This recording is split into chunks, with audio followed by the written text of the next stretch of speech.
Allah şükür edən insanları o qədər artırır, qazancına bərəkət verir ki, heç ummadığı yerdən ona qapılar açır.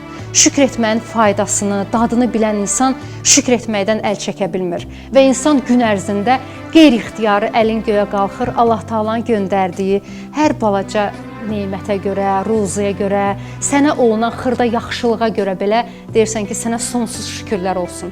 Və insan çox-çox şükür elədikcə Allah Taala verdiyi başqa nemətləri də sənin yadına salır ki, bax, bunları da sənə vermişəm, bunlara görə də şükür elə. Allah özü açır səndə onu, özü açmasa mümkünsüzdür. Allah Taala bax o ilahi icazəni hər kəsə nəsib eləsin, ilahi icazə mütləqdir. Siz elə bilirsiniz, biz öz başına əlimizi göyə qaldırıb şükür eləyirik, biz öz başına oturub Allahla danışırıq. Allah icazə verməsə, biz Allahın adını belə dilimizə gətirə bilmərik. Elə insanlar var ki, Allah Taala bilirsiniz onlara nələr verib, amma bir dənə əlin göyə qaldırıb şükür eləyə bilmir. Çünki o icazə hələ o insana verilməyib. Allah Taala'nın göndərdiyi hər xırda